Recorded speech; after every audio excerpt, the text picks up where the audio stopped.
दोस्तों आज हम बात करेंगे सक्षम योजना में जो 35 की एज लिमिट है उसके बारे में। क्योंकि अगर आप इस योजना में आते हो तो आप चाहते हो कि मुझे इसका बेनिफिट मिल सके और वो अच्छे से मिल सके। क्योंकि अगर आप योजना में लेट आते हो और आपकी एज है ज़्यादा तो आपको बेनिफिट जो है काफ़ी कम मिलता है। और अगर आप +2 कैंडिडेट हो या ग्रेजुएशन आपने की है तो हम इसी के बारे में आज बात करने वाले हैं।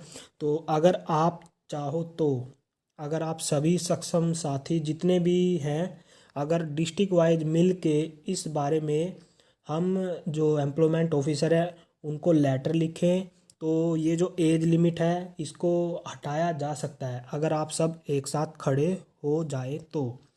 और उसके लिए क्या है, ये वैसे तो ये जो स्कीम है ये सरकार की तरफ से लगी हुई है और गवर्नमेंट ने ही इस स्कीम की जो एज लिमिट है और काम का क्षेत्र है वो, इसमें जो एज लिमिट लगाई है वो 35 की है और काम जो है वो आपको 3 साल तक दिया जाता है।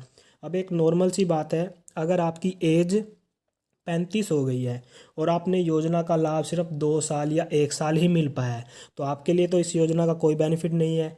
क्योंकि जब आप एक नॉर्मल सी बात आप सोचने की है, जब आपको वर्क जो है इसमें क्या बोला गया है कि आपको 35 साल तक भत्ता दिया जाता है। अब 35 साल के बाद तो ऐसा तो है नहीं कि उसको जॉब मिल जाती है। जब उसको 35 साल तक ही नहीं जॉब मिली तो आगे क्या उसको जॉब मिल जाएगी। तो सरकार क्या करती है, आदत डाल देगी 35 साल तक आप अलाउंस लो, उसके बाद आपका अलाउंस बंद हो जाएगा। अब उसको जब जॉब ही नहीं मिली है तो अलाउंस उसको मिलना चाहिए।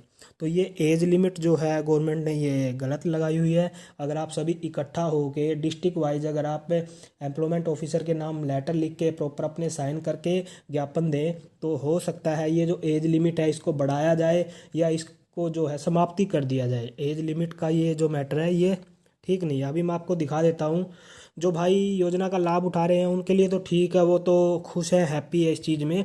लेकिन जो योजना से बाहर चले गए हैं, अब जो 35 साल के हो चुके हैं उनके लिए तो अब वो तो सक्षम योजना को भूल ही गए हैं, अब उनके लिए कोई फ़ायदा भी नहीं है इस चीज़ का।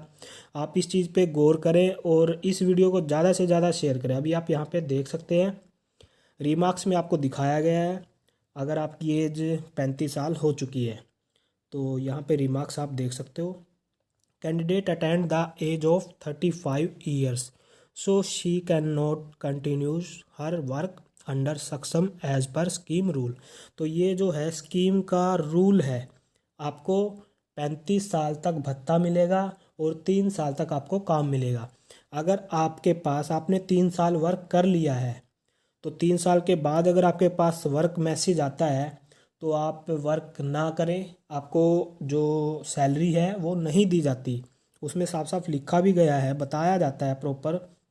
अगर आप काम करते हो और डिपार्टमेंट वाले बोल देते हैं हम आपकी सैलरी दिलवा देंगे तो वो नहीं दिलवा पाएंगे। क्योंकि जो इसका रूल है, सक्षम योजना का रूल है, उसमें ये रूल के जो रिगार्डिंग बोला गया है तो आपको जो है वो सैलरी नहीं मिलेगी।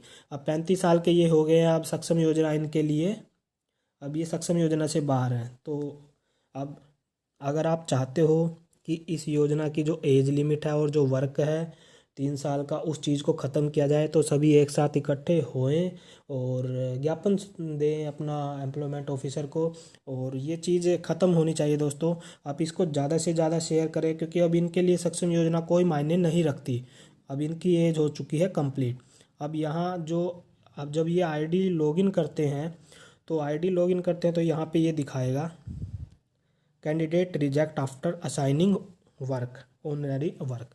तो यहाँ पे बोला गया है अगर जो इन्होंने क्या है, जब आपके पास वर्क आता है तो भी ये चीज़ आपको यही दिखाई जाती है। अगर आपने वर्क नहीं किया है, अटेंड नहीं किया है वर्क, तो भी आपको रिजेक्ट किया जाता है। अब रिमार्क्स में साफ साफ बोल दिया गया है, वैसे इनको 35 एज इनकी कंप्लीट हो गई है तो इस वजह से जो सक्षम योजना का रूल है उसके रिगार्डिंग इनको जो है सक्षम योजना से बाहर कर दिया गया है। तो दोस्तों इस जानकारी को ज़्यादा से ज़्यादा शेयर करें। अगर आप चैनल पर पहली बार विजिट करें तो चैनल को सब्सक्राइब करें। हम मिलेंगे आपको अगली वीडियो में, तब तक के लिए जय हिंद जय भारत।